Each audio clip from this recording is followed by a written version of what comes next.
এই লেসনে আমরা পরবর্তী টুলসগুলো নিয়ে আবার আলোচনা করব। আচ্ছা, এর আগে আমরা দেখেছিলাম selection tools, track select forward, track select backward, তারপর হচ্ছে ripple edit and rolling edit. এখন আমরা দেখব হচ্ছে রেড স্ট্রেচ এর কাজ। রেড স্ট্রেচ এর কাজ যদি আমরা দেখতে চাই, আচ্ছা, রেড স্ট্রেচ দিয়ে আসলে যে কাজটি করা হয় এটি যদি আপনাদের বোঝাতে চাই এখন, তো যে কাজটি করতে হবে আমার এখান থেকে আমার এই মিউট অপশনটি উঠিয়ে দিতে হবে, কেননা এটি বুঝতে হলে আপনাদেরকে সাউন্ডটা শুনতে হবে। সাউন্ড শুনলে হয়তো বুঝতে পারবেন খুব ভালোভাবে। তো আমি এটা আপাতত উঠিয়ে দিচ্ছি। আচ্ছা, আপাতত একটু থাকুক, এখানে সাউন্ড বেশি দেওয়া থাক দিলাম। ওকে, দেখুন যে এই সিনটি এখানে প্রথম হচ্ছে একটি গাড়ির সিন এবং লাস্ট হচ্ছে যে গাড়িটি এই জায়গায়। তো আমি চাচ্ছি যে আমার এই সিকোয়েন্সটি যেই জায়গাটুকু আছে, মানে একদম সেম যেখান থেকে যে পর্যন্ত শেষ সেম ফুটেজ থাকবে। আমি চাইলে তো এখান থেকে এটা দিয়ে এখান থেকে বড় করতে পারি। কিভাবে?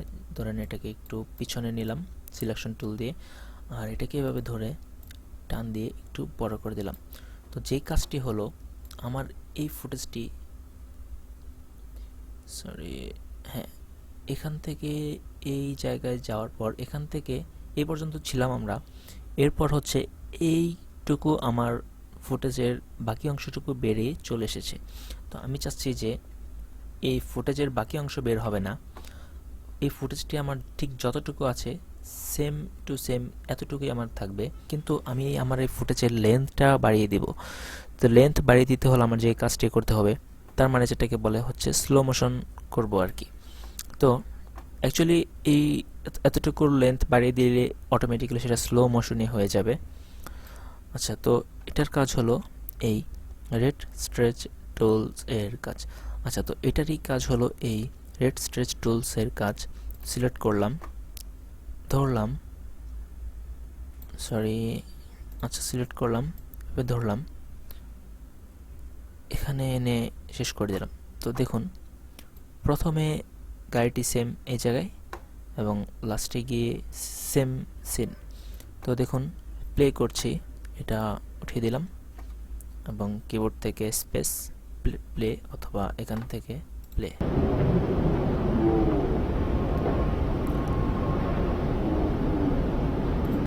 দেখলেন যে এই ফুটেজটি স্লো মোশন হয়ে গেল এবং নিচের যে অডিও লেয়ারটি আছে অডিওটি সহ স্লো হয়ে গিয়েছে। অডিওটির সাউন্ড কোয়ালিটি শুনলেই বোঝা যাচ্ছে। আচ্ছা আচ্ছা, এখানে কিছু কথা আছে, এই ফুটেজটি আমি করব, তাহলে হচ্ছে আপনারা ভালো করে বুঝতে পারবেন। এটাকে আমি ছোট করে দিলাম, আবার এটিকে আবার একটু বড় করে দিলাম, তাহলে দেখুন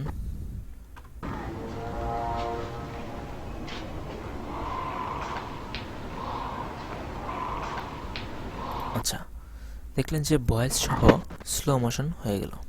তো যদি আমরা এটাকে বড় না করে ছোট করি তাহলে কি হয় দেখুন।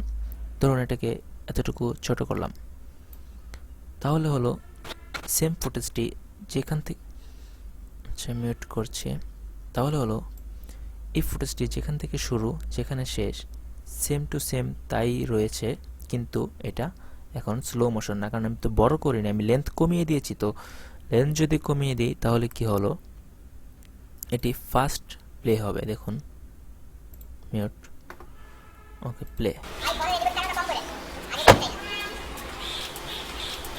দেখলেন যে এটা কিভাবে কাজ করছে। তো এই ছিল এই টুলসের কাজ এবং নিচে হচ্ছে রেজর টুলস। এর আগে একটি কথা বলে রাখছি যে অ্যাডোবি প্রিমিয়ার প্রোতে আমরা যখন কাজ করি আমাদের আসলে সবচাইতে বেশি এই টুলসেরই কাজ হয়, কেননা আমরা ভিডিও এডিটিং মানেই হচ্ছে যে আমরা সিন কাটবো। মানে একটি লম্বা সিনকে ভিডিও ফুটেজ, অনেক লম্বা ভিডিও করেছি আমি, কোনো জায়গায় কেটে কেটে সেটাকে ছোট করব, কিছু কিছু অংশ ফেলে দেব এবং মাঝখানে কিছু কিছু অংশ অ্যাড করব।